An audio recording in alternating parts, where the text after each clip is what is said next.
Assalamualaikum warahmatullahi wabarakatuh, sahabat tani. Hari ini adalah hari ke-53 setelah tanam padi Rajasa 01 atau yang sering disebut dengan padi 1000 bulir. Hari ke-53 ini padinya sudah terlihat bunting tua sebagian mulai bunting. Ini juga ada sebagian yang sudah sprout atau sudah jebol ya. Ini seperti ini.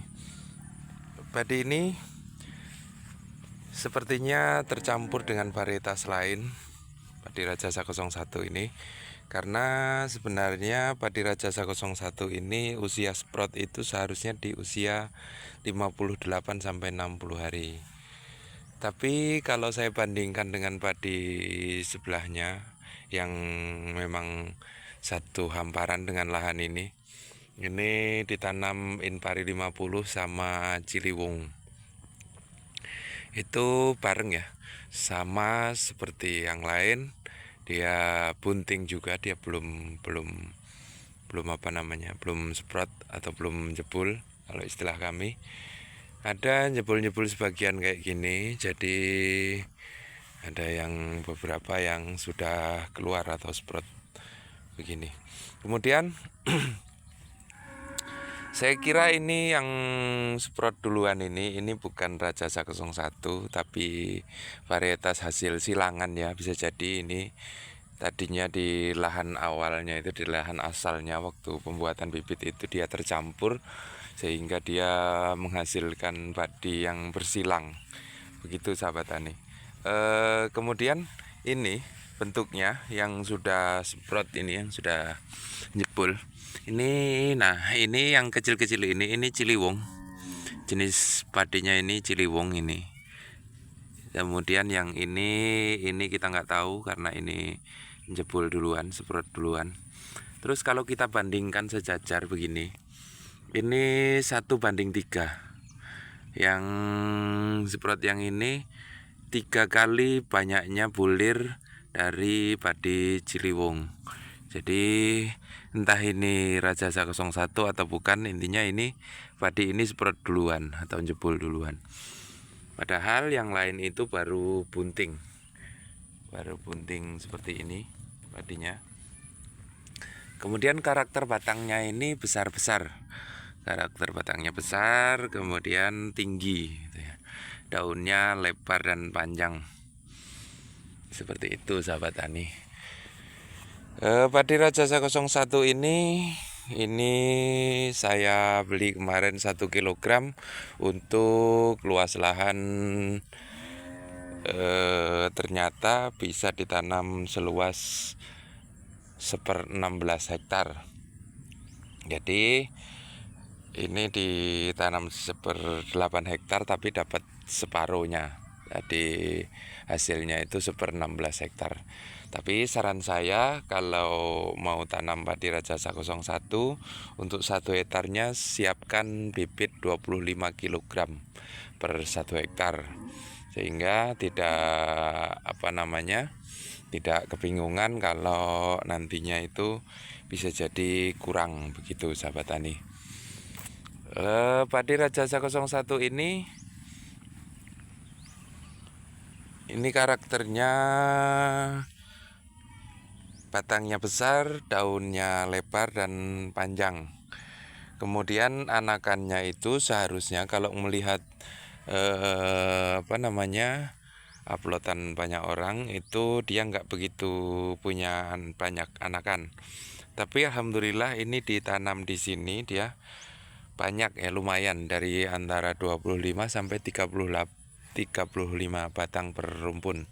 Padahal ini ditanam satu persatu, setiap rumpun ini adalah hasil dari satu batang bibit padi Rajasa 01. Ditanam satu persatu dengan jarak tanam antara 25 sampai 40 karena tanam manual, tanam orang tandur ya, itu tidak sama. Tapi ini termasuk jarang. Jadi banyakan itu ukuran 30 sentian jarak antar jarak antar rumpun ini 30 sentian dan menghasilkan anakan antara 25 sampai 35 batang per rumpun. Nah, kemudian bentuk malainya itu kalau yang sudah jebul ini nggak tahu ini varietas yang mana, tapi dia sudah seprot atau jebul duluan. Ini jumlah bulirnya ini memang 3 kali lipat ukuran padi Ciliwung. Banyak banget ya, panjang, dan panjangnya itu lebih dari 1 jengkal dia. Coba kita ukur pakai tangan ya. Ini segini panjangnya ya.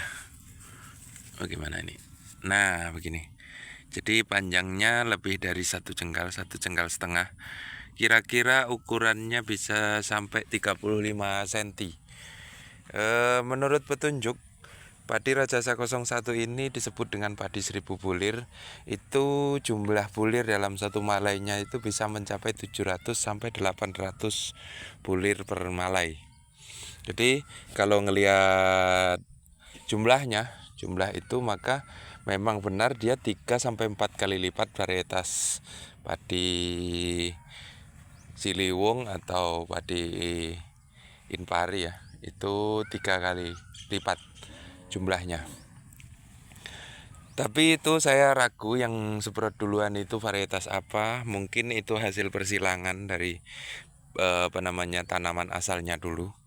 Nah, kemudian yang ini Rajasa, memang ini seperti ini karakter batangnya. Itu panjang dia. Buntingnya itu panjang banget. Buntingnya panjang banget dan besar dia memang. Bunting tuanya itu terlihat panjang dan besar. Kemudian posisi posisi batang saat bunting tua itu dia meninggi dan tingginya itu sampai 120 sentian. Jadi kan yang sering nyemprot di sini itu Bapak. Ketika dia nyemprot ini ujung daunnya itu sampai ke leher. Tinggi bener itu. Tapi jangan khawatir, batang padinya itu besar. Sehingga tidak khawatir kalau padi ini nantinya akan roboh gitu. Nah, menopang bulir padi yang begitu banyak itu biasanya orang takut roboh, tapi kayaknya nggak usah khawatir karena batangnya itu lumayan besar. Dia 3 kali lipat ukuran padi Ciliwung batangnya. Besar sekali memang. Jadi kenapa tidak takut roboh, dan di bungkusnya juga ditulis di situ tahan rebah, tahan hama, karena memang dia tidak begitu disukai oleh hama tikus. Di sini banyak lubang tikus di pematang sawah ini, dan ternyata yang dimakan itu bukan padi rajasanya, tapi justru padi varietas lain yang dimakan duluan. Begitu sahabat tani. Jadi tertulis di labelnya, di bungkusnya itu bahwa padi ini adalah padi yang tahan rebah dan dia tidak disukai hama tikus.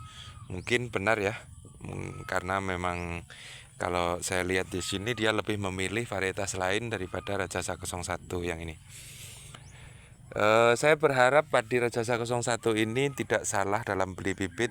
Dia memang varietas itu, sehingga saya benar-benar bisa meneliti sebenarnya padi ini hasilnya seberapa. Begitu sahabat tani. Saya kenapa kok beli cuma 1 kilogram, karena memang ini adalah uji coba atau percobaan padi Rajasa 01. Padi galur yang berasal dari Aceh ini apakah cocok di lahan kita. Ini lahan kami ada di Sumatera Selatan, tepatnya di Kabupaten Ogan Komering Ilir, Kecamatan Lembing. Ini apakah cocok di lahan di sini begitu. Kalau nantinya itu cocok dan hasilnya memang memuaskan, maka kita akan tanam kembali padi Rajasa 01 ini. Tapi tentunya dengan treatment yang beda dengan pada umumnya tanam padi di sini. Jadi lahan ini harus memang sudah siap. Dalam artian siap ini adalah tanah itu sudah diberi pupuk organik yang cukup, sehingga nutrisi yang dibutuhkan oleh tanaman ini bisa seimbang dengan pertumbuhan dari padi tersebut. Pemberian pupuk organik berupa kompos yang berasal dari kotoran hewan.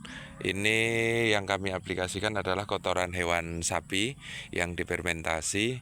Pada awalnya dulu saya memberikan pupuk organik ini sebanyak 25 sak per 16 hektar awalnya. Per 8 hektar itu kasih 25 sak per 1/8 hektar itu awalnya waktu kami benahi pertama kali. Tapi selanjutnya hanya memberikan sekitar 5-10 sak setiap tahunnya. Begitu. Kemudian setiap mau tanam itu dia diberikan pupuk organik sebanyak 5 sak. 5 sak ini adalah pupuk kompos yang kami buat sendiri dengan menggunakan kotoran hewan, yaitu kotoran sapi yang kami fermentasi.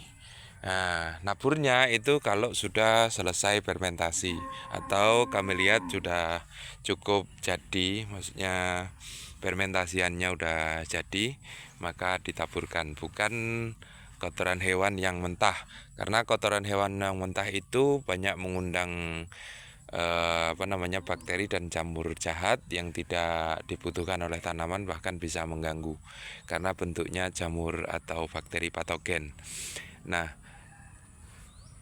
jadi kotoran hewan itu kami fermentasi sehingga cukup jadi, terus kami taburkan ke lahan. Kemudian untuk perawatannya ini disemprot pakai pupuk organik cair yang berasal dari urinnya sapi.